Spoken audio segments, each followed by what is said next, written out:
Thank you for joining us today on Sci-Fi Journal, Stefan Rabitsch. Well, thanks for having me. It's a great pleasure. Not a problem. So, you're involved with the Star Trek convention that's coming up in Malta, That is Star Trek correct. Symposium that's coming up in Malta. How'd you get involved with that? Well, as a matter of fact, it was like I think 2 years ago when they did they kind of organized a smaller scale event around Star Trek, and I had just finished my PhD, which was also on Star Trek, and I simply reached out to the symposium organizers, and we've been in touch ever since. And we just, when a group of like-minded people and when a group of Trekkies get together, that's the sort of thing that happens. Yes, of course. Now, the paper you're presenting, it's on the idea that Star Trek isn't necessarily sort of bonanza in space, hmm but is actually based on, or could also be thought to be based on um, a more maritime English story.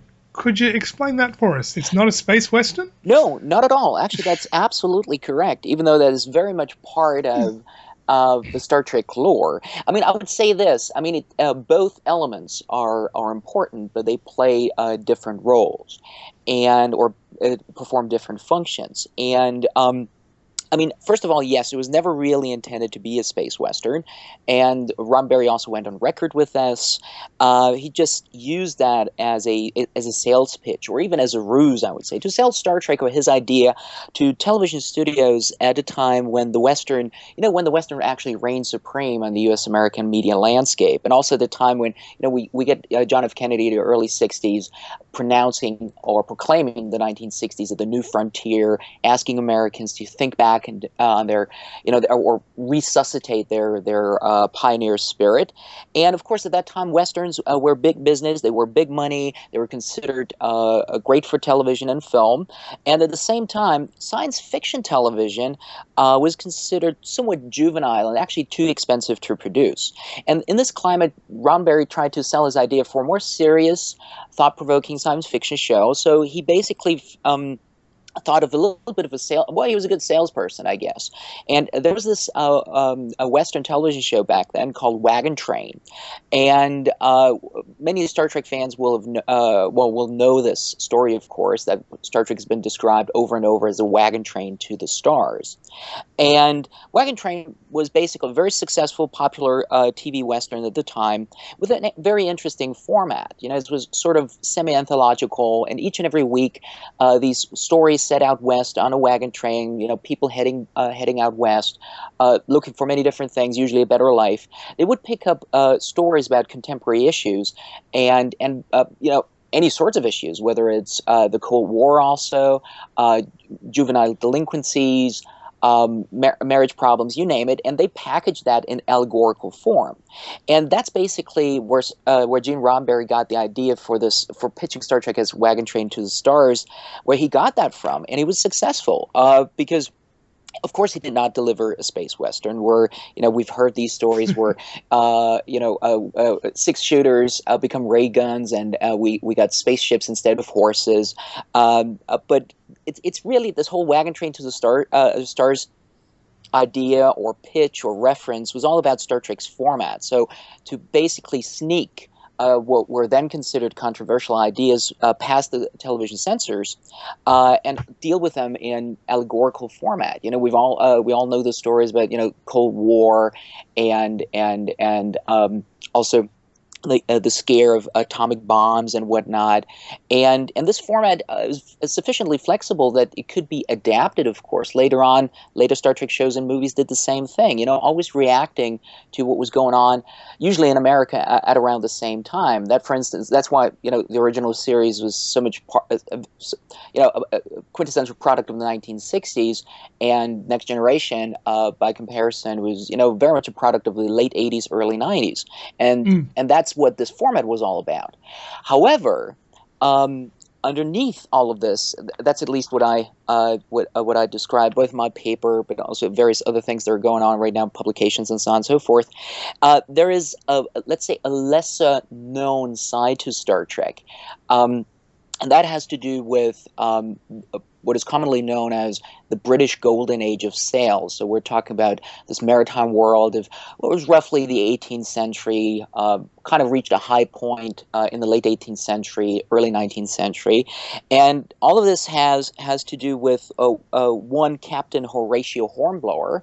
I don't know whether you're a fan or whether you've read any of the Hornblower novels, penned by C.S. Forester. And, some people do know, but not too many, I would say, that Gene Roddenberry is a huge fan of these novels. And Okay. I don't know, sorry, I just keep blabbering, so I just... No, it's fine. No, it's okay. Yeah, it's fine. I have not, in fact, read the Horatio Hornblower books. I know Sean Bean is in the television versions they did, and if I understand correctly, nobody cut his head off. That is true. That is one of the few roles where he actually managed to survive through. I think it's a total of 16 television films. But that was actually not the Hornblower series. I hate to correct you there, but it's Hornblower on land. That was the Richard Sharp series, and it was penned also by a Brit.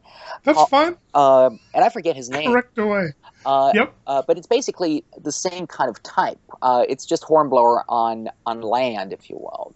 Hornblower, that was Johan Grufford, the Welsh actor who played Hornblower in the television adaptation, fairly popular in the early 2000s. So, but Roddenberry was in love with the novels, and this world resonated quite strongly with him, and this kind of became a bit of well, not just a bit, actually the model for Star Trek's future in outer space. What we as science fiction scholars call world building, or also an embedded narrative. So it's something that is really deeply interwoven with the fabric of the Star Trek world. And usually when we hear about Hornblower and Star Trek, people comment on how the original Star Trek captain, the archetype of the captain, was kind of modeled in part on Hornblower, but it goes much deeper, there's much more to it than that, because Star Trek's world is actually modeled to be something like this age of exploration, this age of seaborne exploration and conflict. And I worked a lot with what could be termed production material, like the series Bibles, for instance, for the individual series, or television shooting scripts, memos by producers and writers of the show. Because it's not just Roddenberry who is, of course, he was quintessential. He had the main idea early on, but television and film are multi-author or multi-creator media, so it actually takes the contributions of a lot of people, and so it's not just Roddenberry who commented on this, but also other people early on, like Bob Justman, for instance. Who in these materials, I'm just going to quote a few passages. So they refer to the captain being like this, quote, space age Captain Horatio Hornblower, but they also go on to state that this future is, quote, the situation of this interstellar society is almost exactly analogous to the Earth of the 18th century. And then they keep on going and add that everything we usually do is kind of based on the English. And when they were asked by novice writers for the show whether the USS Enterprise and their mission, whether this wasn't something like let's say what English warships did in the past, Roddenberry and his team would actually answer in the affirmative. And the one thing that you have to know about these world building rules is that they're kind of tough to change after a little while, because we as viewers and fans, I mean, first of all, we immediately take them for granted, because these are just the things that we look past, because we accept them as they are, because we know that's the world of Star Trek, and there are certain rules that this world follows. And so even later on, you can't really change them. Otherwise, you kind of endanger this process of being familiar with the universe, with its rules on behalf of the audience. So we get this throughout. That's also, for instance, in short, why Star Trek's world is not really the world of I've heard this a lot, of aircraft carriers and dogfights in space. So basically, the post-World War II U.S. Navy in outer space. That's kind of the model, which is actually the model for most of the major U.S. American science fiction universes, all you have to think of is Star Wars or Battlestar Galactica or also Stargate, for that matter. Babylon 5 makes for a wonderful example. Whereas Star Trek, on the other hand, is much more like disguised sailing ships in space. They might not look much like sailing ships, but they behave and operate very much like sailing ships. And outer space is much more like an ocean. It also takes on qualities of an ocean. We have all sorts of different storms, and they usually rattle the crews of the different starships. Or we also have space-dwelling creatures that are very reminiscent of whales and jellyfish and you name it. I mean, the space whales, it's an established trope. Yes, of course. So that's kind of what I looked into, quite some detail actually, and that's the whole point. Also, it's systematic. It was intentional, and it's very, very consistent all the way up to the recent reboot, which I hope it's okay if I go on record with this. I do no longer consider Star Trek, as a matter of fact, and that's where. Yeah, I'm not a fan either. Nah, it doesn't really work for me. I mean, I was very much, very, very excited about it, but I don't see a lot of this. I mean, and Star Trek movies have always been sort of a hit and miss. But there was so much missing of this original world, of this very positive vision also. And that's one way. I mean, if you make or if you create such a clear break, you can also change the world building rules to a certain degree. But as it was just announced, I think it was yesterday, the new Star Trek series in 2017 will actually go back to a time that is set right after Star Trek 6. So I'm very much looking forward to that and what are they going to do with that. So am I. Are you looking? I have enjoyed the new Star Trek films, but yeah, they're not Star Trek. No, they're fun. They're good entertainment. That's okay. I mean, I'm not gonna. I have bashed them. I will admit that, or also I've criticized them, right? Also, with an academic context, but also as a fan. And but yeah, it's more like I'll never forget the first interview that J.J. Abrams gave when it was announced that he would be in charge of rebooting Star Trek, and that's where he said, or he went on record saying something along the lines that, he always liked Star Trek, but he had always wished that it was more like Star Wars. So that's when I kind of thought, like, this might, and I like Star Wars too. I mean, I like it. Star Wars is fine by me, and I think what he did with the new Star Wars film, that worked as a Star Wars film, but Star Trek, not so much. I certainly agree with you. And now they have a Fast and the Furious director doing the third one. Exactly, and you can actually see that in the trailer. And the trailer. I know. This is so. I mean, yeah. Basically, you could call this Fast and the Furious in outer space. That would work. I've certainly been calling it Fast and Furious Star Trek Drift. So that's a good one. I got to remember that. I'll go and see it, and I'll no doubt enjoy it. But yeah, they're not Star Trek movies. I think also, Star Trek is a format that was developed for television. It has always worked better on television also than on the big screen, perhaps. I mean, of course, there's the good Star Trek movies and there's the not so good Star Trek movies. Yes. But I think, and of course, there's also plenty of episodes that are not that great. But as a format, really, I think Star Trek really shines on television. And now with this, with recent developments in the television industry and high quality production, miniseries, you name it. I think right now could be a very good time, or is probably the ideal time to bring Star Trek back to the small screen, even though our screens are not that small anymore. But this is true.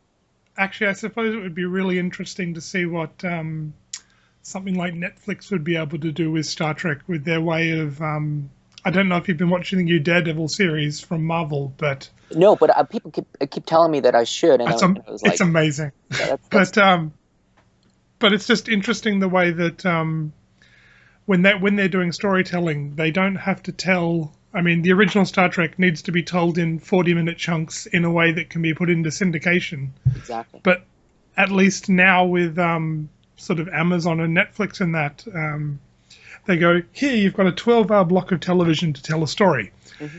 and it's going to be released in one big 12-hour block Mhm. that people can, it's got to be a little bit episodic. You need to put breaks in it, Right. but go ahead, tell a story. You don't have to wrap everything up in one episode. They're going to be told in order, and they're probably going to be binge watched. So Right. you can, you can pretty much cut it wherever you like, just at the 40-minute mark, and just you can pick it straight back up. Right. So Exactly. it would, And that simply allows for much better storytelling. This. We've gotten so used to this now that television has become so much more sequential anyway, away from the episodic yeah, format, and that just allows for much deeper, much richer storytelling, and particularly much richer world building also. So that's something that has always spoken to me, I guess, and so it becomes. I think it becomes a lot easier to just fall into this and become sort of immersed in this yeah. world. So hopefully the results will be good. Yeah, I mean that's the thing when you deal with a corporation like Paramount or Viacom, it's like they're of course they're super protective of their so-called franchises, which is a term that I wholeheartedly resist. And but of course it's all about making money. But I think what Netflix, HBO, and Hulu, Amazon, what they've been doing, they've kind of they've kind of rattled the industry a little bit, and now other bigger established studios and so on and so forth have to they try to catch up. So I hope that also really translates into some good Star Trek storytelling come 2017. I hope so too. I certainly, with this sort of idea of a longer storytelling format, did you enjoy Enterprise at all, particularly season 3, where they just had one massive storyline Right. over the course of the season? Right. I think you really you hit the nail right on the head there with I enjoyed Enterprise tremendously. I mean I think season 3 was a bit of an experiment, and also the themes are the main themes they tried to tackle. Coming to terms with because the whole thing was of course a 9/11 allegory, and coming to terms with that in Star Trek's world, I think didn't work too well at that time. I mean, that's something I pick up in at multiple points in my research also. I think after 9/11 in particular, we as a species, I guess, humanity, but particularly Americans, simply lost their interest in, and it had been a long decline, but lost their interest in going out there and exploring things, being open, what I generally or very often call a centrifugal worldview, so open exploratory worldview, and so that's why outer space shows in general didn't work too well after particularly after 9/11. So I liked the entire concept. I think it simply came at the wrong time. I mean, I like the show overall. I also like the idea originally. I like the idea of the temporal Cold War, even though its resolution was some sort of haphazard, perhaps.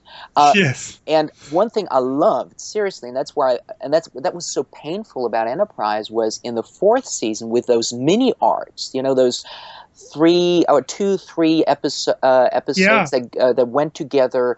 That's when it got really, really good again, and particularly towards the end. I'm not counting the last episode, not really, because that was just I think that was a stopgap measure, and that's about it. And but for instance, the 2 episodes before that, the whole when they brought in Section 31, and we see the first, tentative movements towards people and the different species coming together in the spirit of Yeah. Star Trek.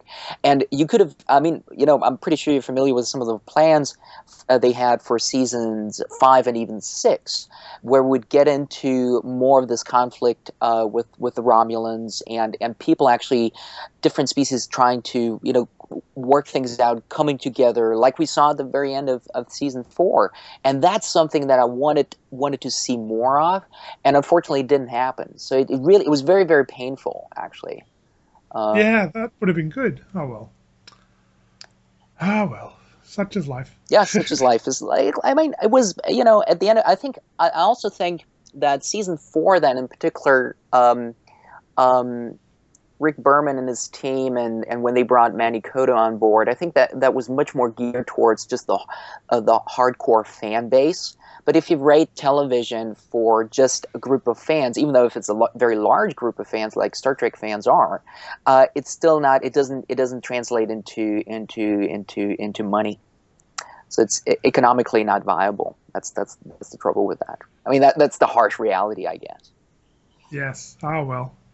To live in the universe where they made Aliens 3 Earth War, a second season of Firefly, and more than 4 seasons of Enterprise. Oh yeah, tell me about that. I went through the Firefly trauma.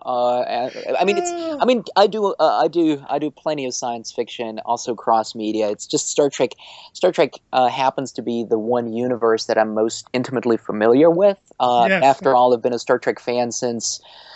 Well, I keep telling people since the age of 4, basically, because my first, of course, I didn't know back then that I was going to be a diehard Trekkie, but one of the first memories, Star Trek related memories that I have was takes me all the way back to kindergarten, where a few friends of mine and I would go off in the corner and play what we would call play Star Trek Enterprise, Starship Enterprise, because in German version around here in Austria, it's called Raumschiff Enterprise, and a Raumschiff is just spaceship or starship, and for whatever reason, I always wanted to be Scotty.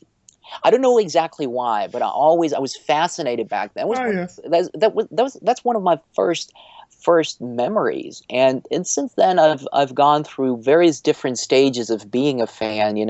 I was a Star Trek fan, was kind of not cool to when you were kind of being kind of nerdy or geeky. Nowadays it's become a mainstream, and I would at one point, of course, I guess people our age or it was like already in the 30s. I know at one point I was definitely a closet Trekkie. You could probably call it a closet Trekkie. But then, you meet people who and peers who are kind of like-minded, who also like Star Trek a lot and other sci-fi or geeky things, right?